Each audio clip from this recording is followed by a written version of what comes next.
Merhaba sevgili dostlar. Bugün sizlerle antik dönemin göz kamaştıran ancak bir o kadar da gizemli dünyasına adım atıyoruz. Devasa tapınakların gölgelerinde, filozofların tartışma meydanlarında yankılanan sözlerinin ötesinde aslında hayatın asıl hikayesi sokaklarda, pazar yerlerinde ve sade evlerde yaşanıyordu. Peki antik dönem insanı nasıl yaşıyordu? Gelin o büyük uygarlıkların kalp atışına kulak verelim.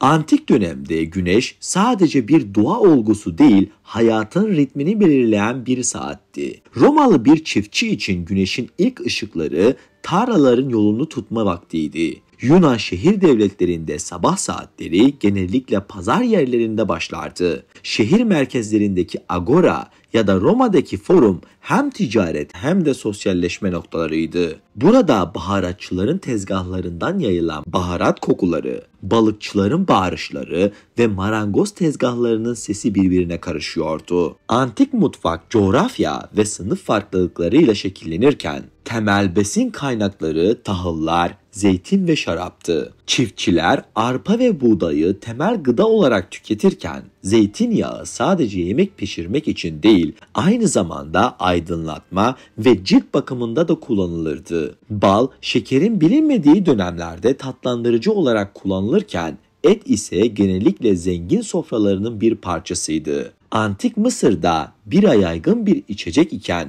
Yunan ve Roma dünyasında şarap sosyal hayatın merkezindeydi. Antik dönemde insanların kıyafetleri sosyal statülerini ve zenginliklerini yansıtıyordu. Yunanlar basit ama estetik tunikleri tercih ederken Romalılar togayı statünün bir simgesi olarak taşırdı. Kadınlar genellikle ince keten ya da yün kumaşlardan yapılan uzun elbiseler giyer, takılarla bu imajı zenginleştirirlerdi. Mısır'da ise keten kumaşların hafifliği ve serinletici etkisi sıcak iklimle uyum içerisindeydi. Zenginlerin kıyafetleri parlak renklerle boyanırken fakir halk daha sade tonları tercih ediyordu. Antik dönemin insanı eğlenceyi yaşamın vazgeçilmez bir parçası olarak görüyordu. Yunanlar tiyatro oyunlarında hem güler hem de düşünürken Romalılar arenalarda gladyatör dövüşlerini izleyerek adrenalin dolu anlar yaşıyordu. Bunun yanında festivaller, dini törenler ve spor etkinlikleri de toplumun kaynaşmasına olanak tanıyordu. Olimpiyat oyunları sadece atletizmin değil, barışın da sembolü olarak büyük bir onurla düzenleniyordu. Antik Yunan ve Roma dünyasında eğitim, zengin aileler için özel önem taşıyordu. Yunan şehir devletlerinde erkek çocukları okuma, yazma, matematik ve retorik eğitimi alırken kızlar genellikle ev işlerine yönelik bir eğitim görüyordu. Romalıların eğitim sistemi Yunanlardan eklenerek gelişmişti.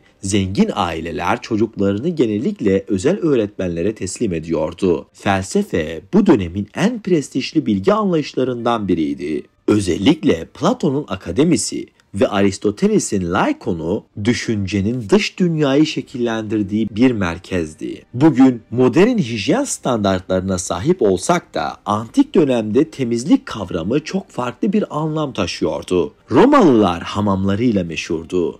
Terma olarak adlandırılan bu büyük yapılar sadece yıkanma alanları değil, aynı zamanda sosyalleşme mekanlarıydı. Mısırlıların kokulu yağlarla yaptığı bakım ve Yunanlıların zeytinyağları kullanarak yaptığı masajlar antik hijyen anlayışının bir parçasıydı. Ancak halk için sıradan temizlik genellikle basit bir su kabı ve doğal sabun yerine geçen kül veya kille sağlanıyordu. Şehrin zengin mahallelerinde yani su sistemlerinde fakir kesim kuyulardan veya nehirlerden su taşımak zorundaydı. Antik dönemde aile toplumun temel taşıydı. Romalılar için aile sadece bir kan bağı değil, aynı zamanda bir güç ve miras birliğiydi. Baba ailede önemli bir rol oynuyordu. Tüm kararları o alır ve ailenin koruyucusu rolünü üstlenirdi. Yunan toplumunda da aile önemliydi. Ancak kadınlar evin içerisinde kalarak daha çok çocuk bakımı ve ev işleriyle ilgileniyorlardı. Mısır'da kadınların diğer antik toplumlara kıyasla daha fazla hakka sahip olduğunu görüyoruz. Evlilik genellikle ekonomik ve sosyal bağları açısından çözümlenirdi. Antik dönemde bir sıradan çiftçinin bile kullanabileceği bir silah olmalıydı. Yunan şehir devletlerinde genç erkekler savaş eğitimini elinde bulundurur ve hoplit olarak orduya katılırdı. Romalılar lejyon adı verilen profesyonel askerlerden oluşan düzenli orduları ile ünlüydü. Bu askerler sadece savaş alanında değil, aynı zamanda yollar ve köprüler inşa ederek medeniyetin dönüştürülmesine olanak sağlıyorlardı. Savaşlar halk için hem başlangıç hem de kahramanlık hikayeleriyle dolu bir gerçeklikti. Hastalıklar antik dönemdeki büyük korkulardan korunmakla tedavi edilebileceğine inanılırdı.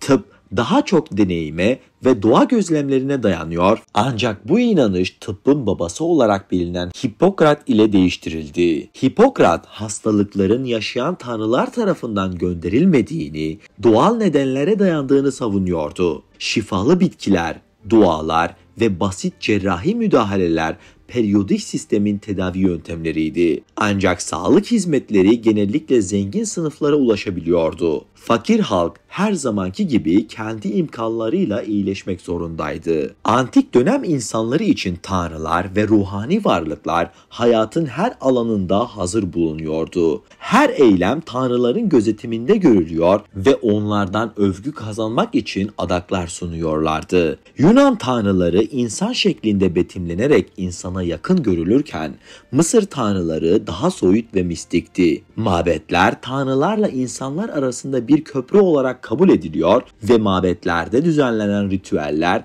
toplumun ruhani bağlılığını pekiştiriyordu. Antik dönemin kalıntıları bize o günlerde yaşayan sıradan insanların hayatına dair ipuçları veriyor. Amfiler, arenalar, mabetler ve su kemerleri. Tüm bu yapılar sadece birer taş yığını değil, insanın yaratıcılığının ve emeğinin birer nişanesidir. Bugün bu yapılara bakıldığında hem bilimin hem de inancın bir arada getirdiği bir dünyayı görüyoruz. Antik dönemde gündelik hayat bugünkü dünyadan çok farklı olsa da temel insani ihtiyaçlar ve duygular değişmeden kalmış gibi değil mi? Onlar da bizim gibi sevdiler, hayallerde yaşadılar, eğlendiler ve hayatta kalmak için mücadele ettiler. Bu dünyada anlaşılabiliyor ki bu video sadece geçmişe bir yolculuk değil, aynı zamanda kendi köklerimize bir dönüştür. Antik dönemin insanının günlük hayatına baktığımızda tarih boyunca hiç değişmeyen bir gerçeği görüyoruz.